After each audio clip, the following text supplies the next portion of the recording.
bring the fire enough fire. There wasn't no police down here, was it? I didn't see no. Well, there was a patrol went that way, but he left. Hmm? The patrol went that way, but he left. He went by that way, straight on through. 4, 5, 6, 7, 8. There's this concept in law enforcement, and it has to do with reaction time to a deadly force situation. 6, 7, 8, 9. Whoa, dude! Nah, man, you tripping, huh? And you're asking yourself, oh crap, is this really happening? You got 2 seconds now. Okay. Don't try to grab. No, I'm getting out. Grab nothing. And the longer it takes you to identify that that's happening, the worse off it is for you. Close your eyes. Dude, Close your eyes. dude.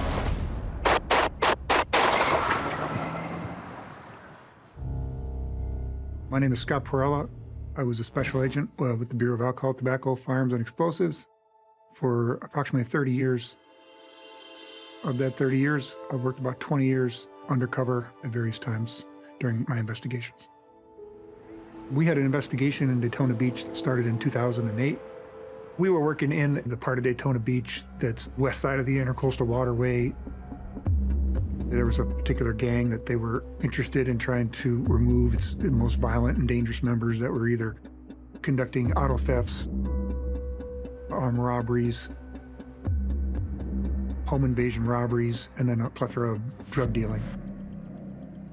The Daytona Beach case was what I call a community impact case, in that what you're trying to do is buy guns and drugs from as many people as we can that are in this particular area that make the neighborhood unsafe. We're going to actually make an impact to this community through this technique, which means going as long as you can go before taking the case down or making the arrests. Early on in the Daytona case, we had made an arrangement to meet subjects over at a parking lot. I pull up with my informant. The subject named PJ pulls up with another gentleman he was with that calls himself JT. And I end up getting in the back seat of their car to conduct a purchase of 7 grams of crack and then 2 firearms. That popo right down there, man, the police station? Oh, yeah. Oh, okay, you kind of freaked me out. I said, this can't be the right way. So when you're dealing with suspects in parking lots, generally speaking, you're going to be in somebody's vehicle. You're either going to be in the undercover's vehicle or you're going to be in the target's vehicle. So there are a lot of inherent dangers doing undercover gun deals inside of vehicles. My cover identity for this case was I used the nickname Shorty.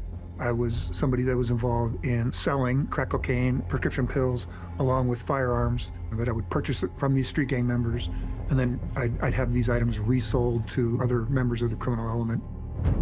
I began with the crack deal first. I pull out my scale, set it on the center console. I'm in the rear passenger seat behind the driver. Oh, 7, man. The passenger is putting amounts of crack cocaine on the scale to come up with the right amount of weight. He said 7 in the 2 things for 5. 500. Yeah. Yeah, nah, we gonna see. Huh? 600. That ain't what old PJ said. Them his guns, bro. Oh, okay. Well, what was the weight on? If you get the weight on, I'll give you 6, but I want 7. I hope y'all ain't the motherfucker police. Dude! Gentleman in the front, JT, takes the .38 revolver and he cocks it back. Dude, man, what are you doing, Get out man? the car, man. Get out my car. Dude. Get out my car. And I look at the revolver and I can see the rounds inside the cylinder, so I know it's loaded. I understand this guy's trying to rob me, trying to comply the best as possible because I don't want to get shot. Dude. Get out my car. I'll get this. Dude, Out my what's car. going on? I'm getting ready to just leave the car, but I'm really trying to determine what's going on here, because if this was a robbery, this could end the entire investigation. Even if I just let them leave, they're gonna go get arrested by my cover team. Dude, man, well, give me my scale. Give me my scale. Get the scale. Give me my scale. All right, man. Get out my car. And I start to get out of the car, and I say, all right, bitch, and I grab the driver over the shoulder. Okay, bitch. All right. All right. It's gonna take us, man. Come on. PJ, man, you're a good dude, man. Don't be doing this, man. And I don't know why I said that. That did not seem like a good thing to say, but it was almost like I was trying to send him a message or something. Chill, chill. Come here, man. Huh? Come here, man. Yeah. Okay. I really wanted this deal to go, so I kind of leaned back in to see, are they for real? And as I leaned in, I felt like they were for real, so I started to sit back down. I gotta catch you though, Okay. the police Because dog. that's why we're like, dude, man, look at, That's why we're doing. dude, look at my face, man. I know, that's why I My bad, bro. Dude, what's your name, man? My name's JT. Holy JT, man. Why would they point a gun at me, threaten me? So then their excuse was we had to check if you're a cop. Well, dude, man. Dude, give it over, man. Give it over. Man, you better not use it on me. Well, just I guess I convinced that I'm not a cop. I ended up buying both guns from the guy. you got the bullets, man. Got the bullet. Dude, is this my 7 now, man? I'm gonna give you the bullet too, but I can't guarantee you in the gun. Okay, yeah, that's So smart. y'all That's might- smart. No, that's smart. Okay. How much that is? That's 4.9, man. Come on, man. Been through all this stress, PJ. I'll call you back, man. I'm here on like. Hey, listen, when we all walk away free from this, you're gonna know we straight this. You know what I'm saying?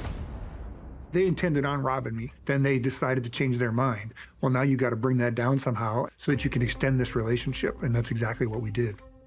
6.1.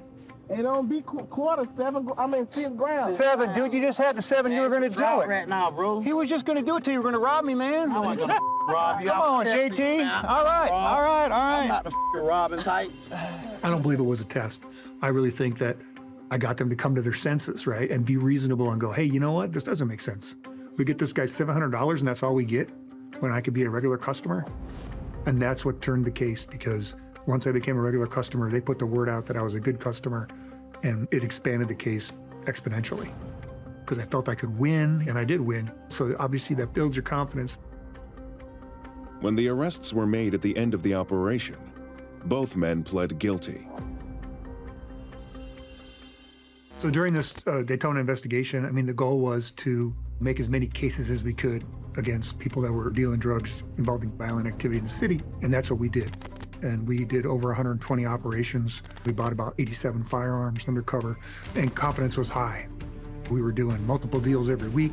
Kind of that operational pace kind of flowed into this sense of like, everything's good, everything's always good.